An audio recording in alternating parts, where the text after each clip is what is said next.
Maayong gabi po sa tanan. Ako po si Doc Nick Sanchez. Nandito po tayo para sa aking pag-aaral. Ang titulo po ay Journey ng mga Filipino Senior Citizen sa New Normal. Ito po ay funded ng Australian Research Grant. We have here right now one of the most notable Muslim Filipino social worker and a senior citizen, social worker and an academic, none other than Dr. Abdulkarim. Dr. Abdulkarim, pwede mo ba naming makuha yung consent niyo upang i-publish at ma-record namin ang ating conversation ng video? Yes, I have read the consent form and I am willing to be a part of this research. Okay. Dr. Abdulkarim, can you please share sa atin kung briefly introduce yourself and your professional Okay. Assalamualaikum warahmatullahi ta'ala wabarakatuh. Buenas noches a todos. I am Bagyan Alisa Ahmad Abdulkarim. I am 64 years of age, married with 4 children, 2 boys and 2 girls.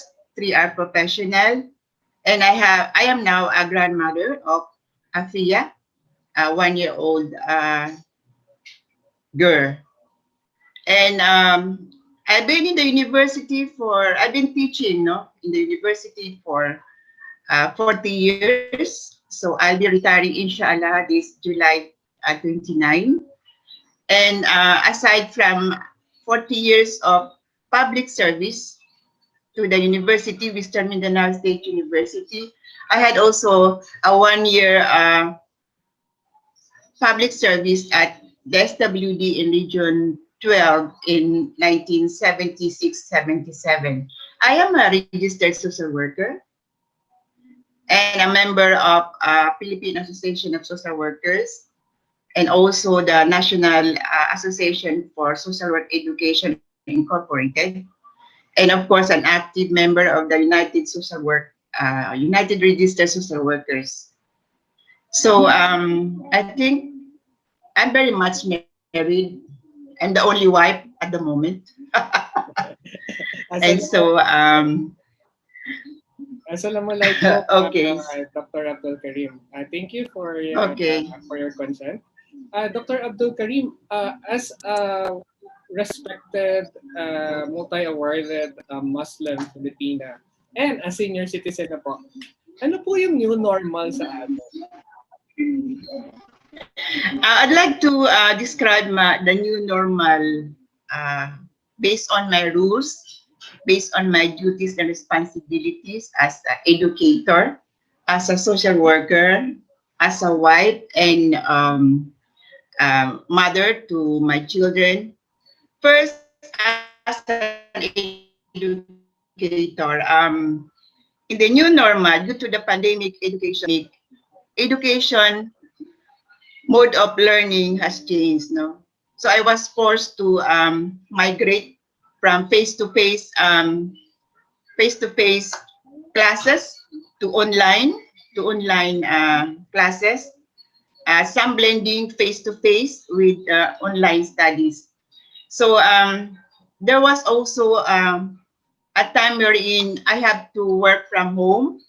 But after a month or 2 work from home, I feel bored. So I told my president, I think I have to go back to work with so many precautions, like I will follow the protocols. So the new normal to me in terms of the things in my body are the accessories of face mask, face shield, and an alcohol that I have to,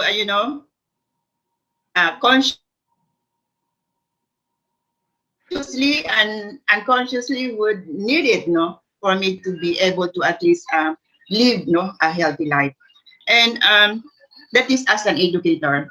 But at present in the university, we are now required, although they said the senior citizens are exempted, but I don't like to accept myself because most of my work is in the office, the documents, the people, some students who are coming to the office.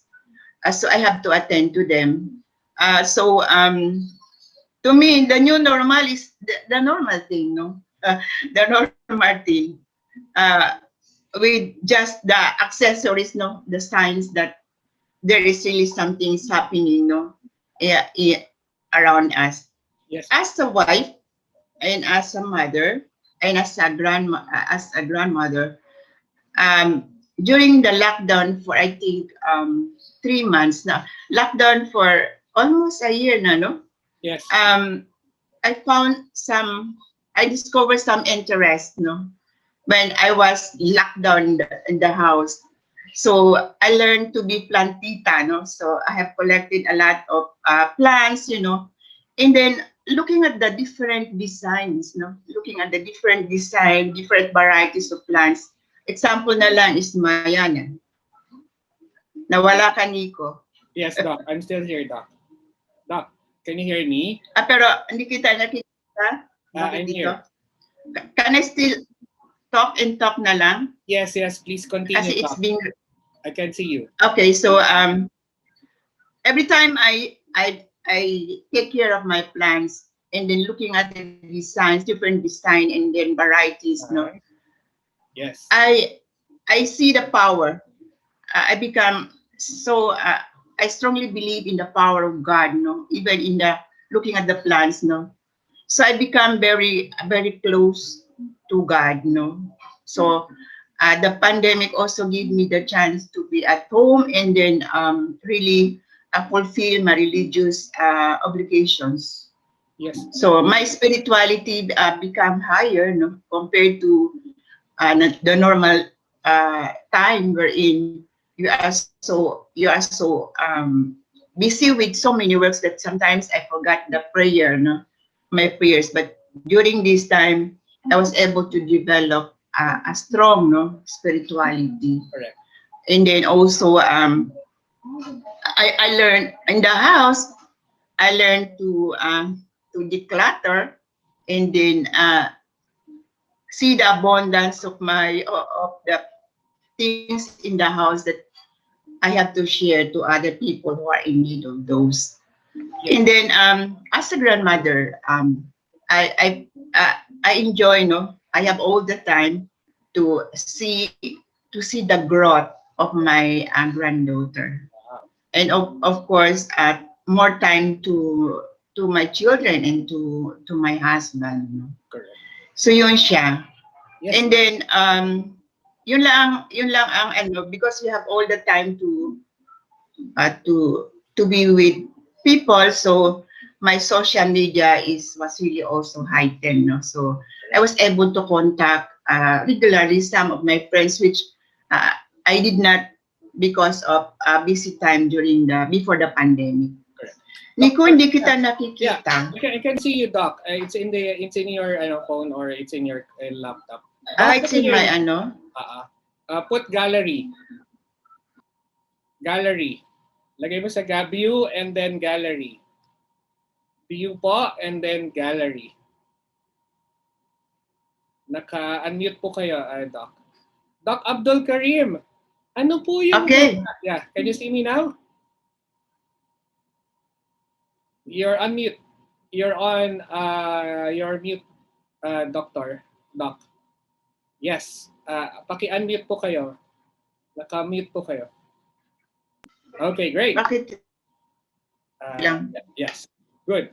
And unmute. Yes, okay na, Doc. Doc, naka-mute ka pa rin. Isang pindot lang po. Yan.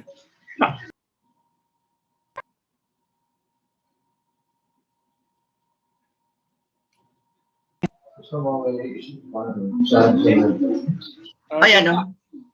Okay na? Yes, Doc. Doc, sa panahon, ano yung mga challenges na na-experience nyo during the lockdown and until now as a Muslim senior citizen? Can you please, nakamute kayo, Doc? Nakamute yung phone. So far, Ideally, the woman should be at home, no? And so the lockdown gave me the chance to be at home. Ideally kasi, ang Muslim woman should be at home and not working. I'm just very lucky that I was allowed to work by my husband and my family. Because it will, sabi ko nga, I have to work, no? And so, during the pandemic, during the lockdown, I really enjoy staying at home because there is a reason to stay at home because you're not allowed to go out. And so that that is in compliance with my being a Muslim woman. A Muslim woman should be staying at home, no? And I did a lot of performing my role as a woman, no? As a Muslim woman. So the spirituality, the caring, and then the caring of the children, and then the household activities, no? So I was able to perform it regularly at the same time, full time, no? Yes. But what happened? What happened to me during the pandemic is it's really more activities, more responsibilities because I was involved in so many activities. Like I was so worried about the stranded students and locally stranded individuals that I know, and so I partnered with the SWD Region 9 and they requested for food assistance. So ako mismo at saka yung husband ko and other members of the family ang nag-distribute, no? Going to the school, going to the different houses of the students who were stranded because we were allowed to go out kasi naging frontliner kami during the pandemic. Yes. Napaka-importante po nung pamilya and ang ating Muslim clan and Muslim family. Paano po ito nakatulong nung panahon ng pandemic? At paano ito nakatulong para mag-cope up yung mga miyembro ng Muslim family? In most cases kasi yung mga Muslims, they were really affected by the pandemic. A lot of them were really jobless, then no food, and they only rely on the zakat or on the alms of their fellow Muslims. So there was a group of women and men who organized parang food brigade, to help those Muslims in the different communities in giving them some food assistance. And also, of course, we coordinated with the SWD in the the city social welfare office by telling them or giving them some list of the families who were affected by the lockdown, no? Ang pinaka-affected talaga na grupo dito sa Zamboanga, even in Mindanao, are the Muslims, no? Kasi before pa the pandemic, wala naman yan silang mga trabaho, no? Hindi stable yung mga jobs nila. So naging yung mga Muslim social workers nagkaroon din ng, di ba, through the United Registered Social Workers, nabuo yung mga Muslims na member ng United Registered Social Workers, and then nagtulong, no, tumulong kahit mag-referral lang sa mga Muslims na nangangailangan ng tulong during the pandemic. And then ito pa yung naging close yung families dahil na kahit sa prayer namin na every Friday hindi na bawal na magpunta sa simbahan o sa masjid namin, no? So sa bahay na lang. So nabuo yung pamilya, nagdasal, yung parang they pray together, no? So most of the time ang family, or especially the father and the mother, would be staying at home and then teach them Islam, no? Like ako, nag-attempt akong turuan ng husband kung mag-aral ng Arabic, no? Pero kunti lang ang natutunan ko dahil naging busy na rin kaming dalawa during the pandemic. Kami yung nag-lead sa distribution ng mga food packs from the SWD sa mga estudyante. Ginawa namin house to house. So may sasakyan naman kami. Kami talaga ang naghahatid sa kanila. Ay, hindi lang ito Muslim na estudyante ng WMSU at saka yung neighboring schools, but basta stranded siya, stranded individuals. Hinatiran namin ng food packs. So yun siya. Yes, Dr. Abdulkarim. Ang naging kasi before the pandemic, busy naman yung mga parents, di ba? So during the lockdown talagang persahang nagstay yung mga parents sa bahay at natutukan nila yung pag-aaral ng mga anak nila at saka yung pagiging yung Islamic teaching, no, nagbigay din sila ng time para matuto yung mga anak nila about Islam. As a Muslim senior citizen, what is your words of wisdom, advice to your fellow Muslim Filipino senior citizen? Just live. Just live. Just be be. Isa is you have really to be very close to Allah, no? Do your obligation as a Muslim, no? And then live with the present. Forget about the past. Yung bang tanggapin, no? Tanggapin kung ano yung mga pangyayari at saka sumunod din sa mga protocols, no? Like yung wearing yung face mask, and then if possible, try to minimize going out, no? At take care of yourself. This is the time really to be extra careful, no, with our health. Kasi mahirap na pag senior citizen ka na may hypertension ka pa, may problema ka pa sa puso, mga ganon. Madaling bumaba yung immune system mo, so possible na mahawaan, no? Yun lang, ako, ang ginawa ko is yun na sinasabi ko na yung spirituality ko was really heightened, no? It was really heightened. And then I leave everything to Allah or to God, no? I don't have the control of what's happening, so He has all the control. So I always pray for, for good health, and then of course lahat, no, blessings, and then unity, no, among Muslims and Christians, mga ganon, no. And then I usually empathize with those who are affected by the COVID, no. Marami din kasi yung cases dito, and then marami ding mga Muslims na naging case, no, ng COVID-19, no. So ang ano doon pa is we have to enhance the awareness of those people in terms of health protocols para at least ma-prevent or ma-avoid nila yung hawaan ng sa COVID-19. Yung katulad yung mga anak nila na dapat i-control nila, dapat turuan nila, sabihan sila na instead of going out, magstay na lang sa bahay, mag-aral ng Islamic or magbasa ng Quran kung marunong silang magbasa. Yung mga ganon.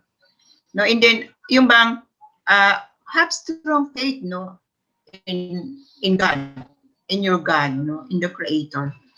Yes, Dr. Abdulkarim, as a multi-awarded academic social worker, what's your advice to your fellow Muslim social workers working with older persons or with senior citizens? Okay, you treat the the senior citizens like your mother, no. Do not treat her as a client, but first and foremost, you treat her or him as your parents. In that way, you'll be able to at least your services to that person who needs your help or who needs your counseling or advices or support would be to the highest level rin siya. um, empathize with them, no, and try to advise them to be extra careful, follow the health protocols, and then don't discriminate them, no, don't discriminate the senior citizens, no. And then if they have some mental issues, then they have to be referred to doctors, no, and then also to one also is be careful. You also have to have self-care, no.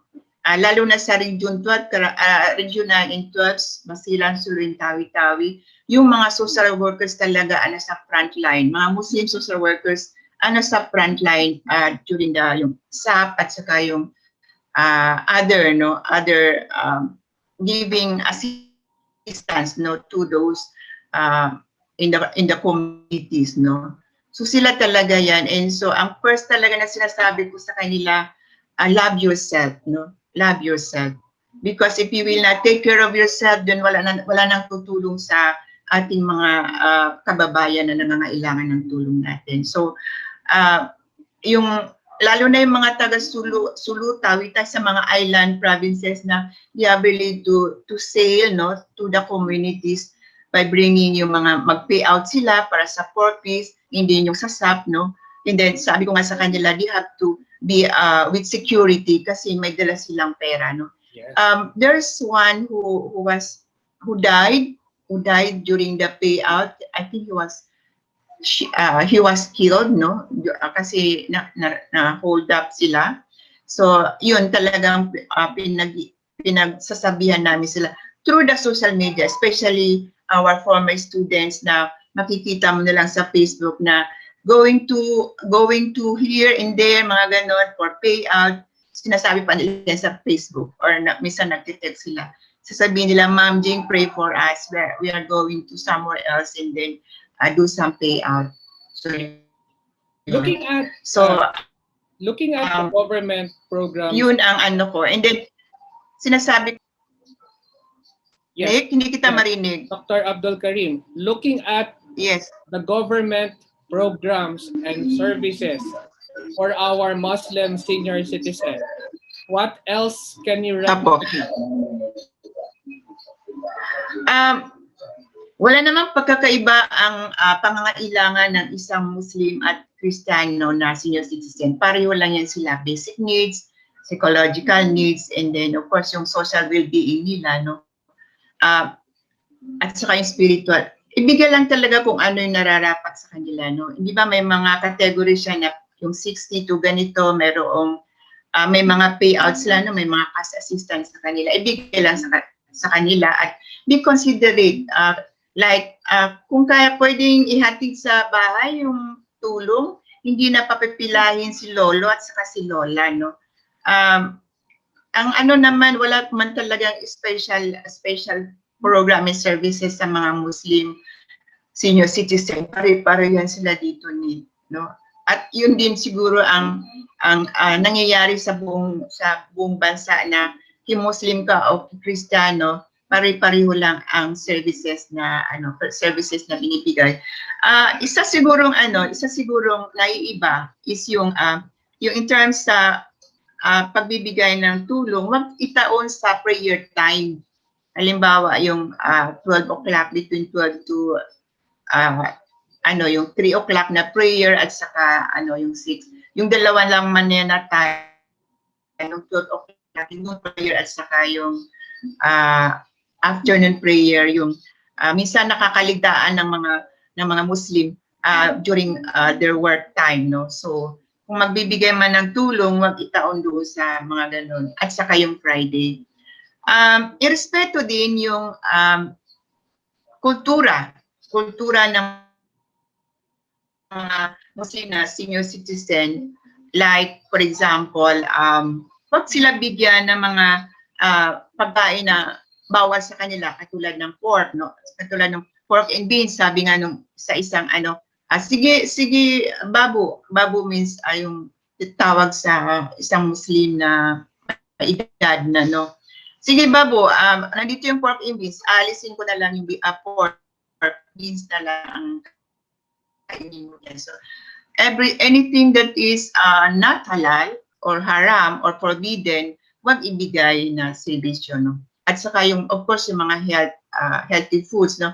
Wag naman bigyan ng sardinas o saka yung magi, no, na mataas ang sodium niya kasi it will affect your health, of course. Yes. Ano ba yung... Yes. Yes, Nick. Dr. Abdulkarim, looking at the Quran, ano pong Yes. sinasabi ni Allah sa pag-aalaga sa mga babu natin at sa mga Muslim senior citizen or pagrespeto sa kanila? Malaki ang respeto sa mga Muslim na senior citizen. Lalo na pag sila ay nanay, no? Sinasabi doon sa hadith ba yun o nasa Quran na paradise lies at the feet of your mother. So, if you love and care for your mother, paradise lies at her feet. So, karamihan nga, if you notice among Muslim, mas mahal nila yung nanay nila kaysa sa tatay nila. Kasi meron ngang sinabi na paradise lies at the feet of your mother. Merong story sa Quran ba yung hadith, about a person that went to the prophet and then he asked, who do you love most? Sabi nung prophet, your mother. Who else? Your mother. And who else? Your mother. 3 times nang sinabing dapat na mahalin mo, love most is your mother. So, if you notice among Muslim children, malaki yung respeto nila sa nanay nila. Kasi nga, nakalagay sa isang hadith, o sana sa Quran ba yun na yung paradise lies at your mother. So, hindi mo siya dapat sigaw-sigawan, basta mahalin mo siya hanggang sa kanyang huling hininga. Yes! Daghang salamat, Dr. Abdulkarim. The Yes. paradise lies at your mother's feet. Okay, may panghuling may words of wisdom po kayong gustong ibahagi sa ating mga makikinig or mapapanood ditong interview natin for our research in the new normal.